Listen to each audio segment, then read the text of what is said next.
नमस्कार मित्रों। साहित्य के रंग डॉक्टर रवि शर्मा मधुप के संग इस श्रृंखला में अभी तक मैंने अपनी कविताओं के संबंध में बात की थी। आज मैं पहली बार व्यंग्य के संबंध में बात करने जा रहा हूं। व्यंग्य एक विधा है। गद्य और पद्य दोनों में व्यंग्य पाया जाता है। व्यंग्य का संबंध विसंगतियों के दर्शाने से है। ये विसंगतियां व्यवस्था में हो सकती हैं, व्यक्ति के चरित्र में, स्वभाव में हो सकती हैं, हमारे परिवेश में हो सकती हैं।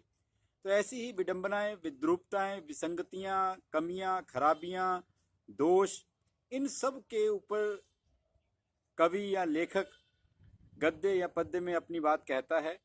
और वह बात सीधे सीधे ना कहकर वक्रोक्ति, जिसे एक अलंकार के रूप में माना गया था, हमारे वक्रोक्ति सिद्धांत माना गया, टेढ़ी उक्ति, वक्र उक्ति और व्यंग्य समानताएं हैं। व्यंजना भी इसे कहा गया है, जिसमें बात सीधे सीधे नहीं कही जाती अभिधा में, बल्कि व्यंजना शब्द शक्ति के द्वारा व्यंजित होती है। कई बार बाहर से देखने में बात कुछ और लगती है, लेकिन जब ध्यान से, गंभीरता से उस पर विचार करते हैं, तब वह कुछ और ही अर्थ देती है। व्यंग्य हास्य पैदा नहीं करता। प्राय हास्य और व्यंग्य को एक साथ मिलाकर देखा जाता है, लेकिन डॉक्टर हरीश नवल जी का इस बारे में स्पष्ट मानना है कि व्यंग्य करुणाजनक होता है। वह किसी पीड़ित, शोषित, दुखी व्यक्ति के साथ व्यंग्यकार खड़े होने की सूचना देता है और उसकी उस स्थिति के लिए जो भी दोषी हैं उन्हें परोक्ष रूप से संबोधित करता है, प्रेरित करता है कि वे उसकी स्थिति को सुधारने के लिए प्रयास करें। तो इस प्रकार व्यंग्य का अंत करुणा में होना चाहिए। व्यंग्य कहीं ना कहीं हमें सोचने के लिए विवश करे, हमें स्थितियों को बदलने के लिए, प्रयास करने के लिए प्रेरित करे। ये सब उद्देश्य व्यंग्यकार के होते हैं। मेरा पहला व्यंग्य संग्रह बकरी कल्चर शीर्षक से सन 2006 में दिल्ली से प्रकाशित हुआ, ज्योति एंटरप्राइजेस से। अब यह व्यंग्य संग्रह उपलब्ध नहीं है, लेकिन जल्दी ही यह पुनः प्रकाशित होगा, ऐसी मुझे आशा है।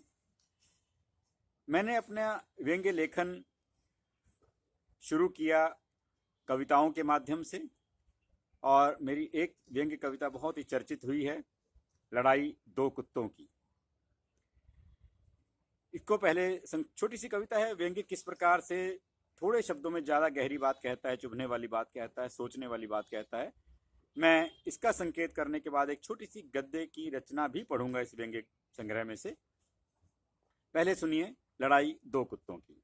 कल दो कुत्ते लड़ पड़े, आपस में गाली गलौच हुआ शुरू।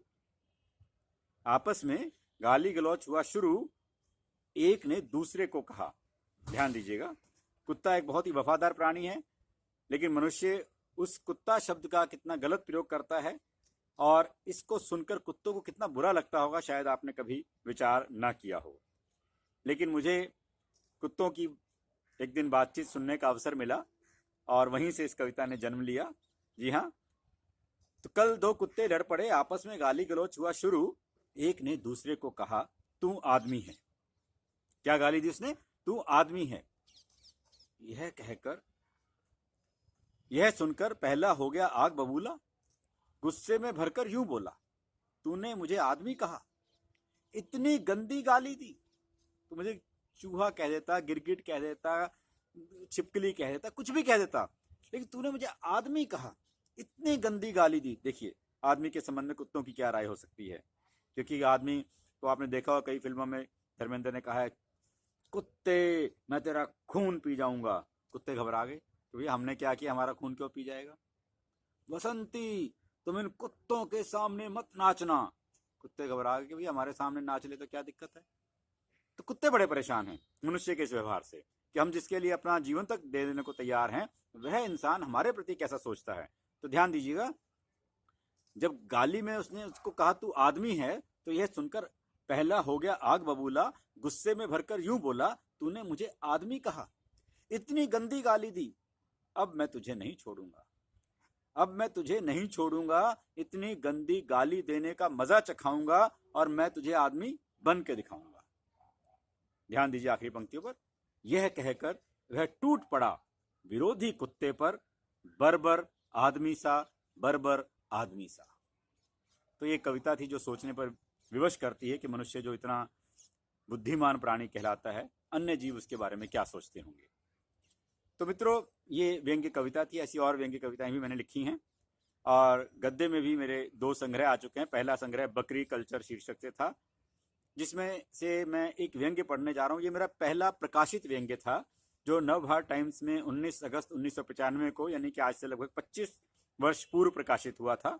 कांटे की बात शीर्षक में मेरे अनेक व्यंग्य छपे हैं, उनमें से कुछ व्यंग्य इस संग्रह में भी हैं। तो जो मैं व्यंग्य आज पढ़ने जा रहा हूँ, संयोग से वह आज बहुत ही सार्थक हो रहा है कोरोना के इस दौर में। जिस तरह से अभी शराबबंदी को खत्म करके शराब की दुकानें खोली गई हैं, कुछ कुछ वहाँ भी आप बात जाती हुई देखेंगे। उस समय जो अखबार में इसका शीर्षक दिया गया था वह था जनसंख्या वृद्धि कैसे थमी। देश की जनसंख्या सुरसा के मुंह की तरह बढ़ती ही जा रही थी। जनसंख्या वृद्धि रोकने के सरकारी प्रयास ऊंट के मुंह में जीरा सिद्ध हो रहे थे। आला अफसर हैरान। समस्या सुलझाने के लिए सुझाव देने हेतु एक आयोग गठित किया गया। आयोग ने अपने सुझाव निश्चित समय में दे दिए। सरकार को आयोग की कार्यकुशलता पर संदेह हुआ। ध्यान दीजिए व्यंग्य कहां कहां से निकल के आता है। सरकार को आयोग की कार्यकुशलता पर संदेह हुआ। पहली बार किसी आयोग ने बिना अतिरिक्त समय मांगे अपने सुझाव दे दिए। जरूर कुछ गड़बड़ है। आयोग के सुझावों पर विचार कर अपनी सिफारिशें देने के लिए एक समिति बनाई गई। काफी सोच विचार कर समिति ने अपनी सिफारिशें मंत्री जी को प्रस्तुत की। पहली सिफारिश, जनसंख्या वृद्धि की समस्या से छुटकारा पाने तथा सरकार के व्यापक हितों को ध्यान में रखते हुए एक सूत्री कार्यक्रम शराब की अधिक से अधिक दुकानें खोलने की सिफारिश की जाती है। एक सूत्री कार्यक्रम से काम हो जाएगा। मंत्री जी यह पढ़कर कुर्सी से उछल पड़े। यह कैसी सिफारिश? उनकी उत्सुकता बढ़ी। वे आगे दिए गए स्पष्टीकरण को पढ़ने लगे। आगे लिखा था समिति ने, शराब की अधिक से अधिक दुकानें, 1 किलोमीटर के घेरे में कम से कम एक दुकान खोलने से जनसंख्या नियंत्रण के अतिरिक्त भी अनेक लाभ होंगे। जैसे सरकार की लोकप्रियता में वृद्धि होगी, रोजगार के अधिक अवसर मिलेंगे, भाईचारा, सहयोग भावना और सबसे बड़ा लाभ, राजस्व में बढ़ोतरी। अपनी बात को अधिक स्पष्ट करने के लिए समिति ने निम्नलिखित तर्क दिए। पहला तर्क, शराब पीने से लोगों की निष्क्रियता बढ़ेगी, उनकी संतान उत्पत्ति क्षमता पर प्रतिकूल प्रभाव पड़ेगा, जिससे जन्म दर कम होगी। दूसरा तर्क, दूसरा कारण, अधिक शराब पीने से लोगों को जिगर आदि की बीमारियां अधिक होंगी, फलतः वे तेजी से मरेंगे, अधिक से अधिक लोग मरेंगे, जिससे मृत्यु दर में वृद्धि होगी और जनसंख्या कम होगी। तीसरा, अधिक लोगों द्वारा शराब पीने से दुर्घटनाओं में वृद्धि होगी, जिससे अधिक लोग मरेंगे। इसी प्रकार शराब पीकर लोगों में लड़ाई झगड़े मारपीट आदि बढ़ेगी और इन सब से भी मृत्यु दर में वृद्धि होगी। 1 किलोमीटर के घेरे में शराब की दुकान होने से लोगों को शराब के लिए दूर दूर नहीं भटकना पड़ेगा। इससे अधिक लोग शराब पीना शुरू कर देंगे। पांचवी बात है, इससे सरकार को चुनाव जीतने में आसानी होगी, क्योंकि अधिकतर लोगों को शराब पीने की लत लग चुकी होगी, तो उन्हें मुफ्त में शराब बांटकर वोट पाना और भी आसान हो जाएगा। शराब की बढ़ती मांग को पूरा करने के लिए शराब का उत्पादन बढ़ाना पड़ेगा, जिसके लिए अधिक कारखाने खोलने पड़ेंगे। इससे अधिक लोगों को रोजगार मिलेगा और सरकार की लोकप्रियता में वृद्धि होगी। सातवां तर्क दिया, शराब की बिक्री से राजस्व में वृद्धि होगी, जिससे सरकार को आर्थिक लाभ होगा, उसका खजाना भी हमेशा भरा रहेगा। आठवां, शराब पीकर लोग अपने आप में ही मस्त रहेंगे और सरकार विरोधी गतिविधियों और सरकार की असफलताओं की ओर उनका ध्यान नहीं जाएगा। नौवां लाभ, शराब पीने के बाद व्यक्ति जाति धर्म प्रदेश के भेदभाव से ऊपर उठ जाता है। इस प्रकार प्रेम भाईचारा तथा सद्भाव बढ़ेगा, लोगों में अनुशासन की भावना बढ़ेगी, क्योंकि लोग शराब की दुकान पर घंटों लाइन में लगकर प्रतीक्षा करते देखे गए हैं। और इसका ताज़ा उदाहरण अभी कोरोना के बाद जब दुकानें खुली हैं तो आप जानते हैं किस प्रकार से लोग शराब के लिए लाइनों में लग करके इंतजार कर रहे हैं। 11वां तर्क था, लोगों का मानसिक स्वास्थ्य ठीक रहेगा, क्योंकि शराब की बोतल हाथ में आते ही लोग ऐसे प्रसन्न हो जाते हैं जैसे कुबेर का खजाना उनके हाथ लग गया हो। एक सूत्री कार्यक्रम के इन स्पष्टीकरणों को पढ़कर मंत्री जी के चक्षुओं पर छाया अज्ञान का पर्दा उसी प्रकार हट गया जैसे आधुनिक भारतीय समाज से संकोच का, ध्यान दीजिए, संकोच का पर्दा धीरे धीरे हटता जा रहा है हमारे समाज से। वे प्रसन्नता से खिल उठे जैसे सूर्योदय पर फूल। इतने ठोस और लाभदायक सुझाव पहली बार किसी आयोग या समिति ने दिए थे। सचमुच गागर में सागर भर दिया था। मंत्री जी तो श्रद्धा से गदगद हो उठे। उन्होंने तुरंत उस आयोग और समिति के सदस्यों की पदोन्नति के आदेश दिए। इतना ही नहीं, उन्हें बढ़िया शराब की 2-2 बोतलें अपनी ओर से उपहार स्वरूप भिजवा दी।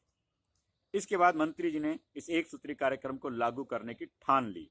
सरकार और जनहित में तुरंत एक कानून पास कराया गया, जिसे लागू करने में भी अद्भुत तत्परता दिखाई गई।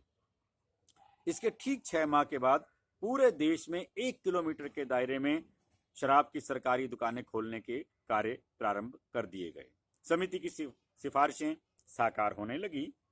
यही नहीं, देश की मृत्यु दर बढ़ी, जनसंख्या दर घटी, जैसा सरकार चाहती थी। और इस कार्यक्रम की बढ़ती लोकप्रियता को देखते हुए सरकार को एक शराब मंत्रालय भी खोलना पड़ा, जिसमें बाकायदा कैबिनेट स्तर का एक शराब कार्य मंत्री नियुक्त किया गया। फिर तो देश में सब और चैन ही चैन था, चैन ही चैन था। तो मित्रों, बकरी कल्चर शीर्षक इस व्यंग्य संग्रह में इस प्रकार के 38 व्यंग्य हैं और यह पुस्तक जल्दी ही आपको nationsbook.in पर उपलब्ध होगी, ऐसा मेरा विश्वास है। और व्यंग्य रचनाओं के लिए देखते रहिए अगली वीडियो। साहित्य के रंग डॉक्टर रवि शर्मा मधुप के संग।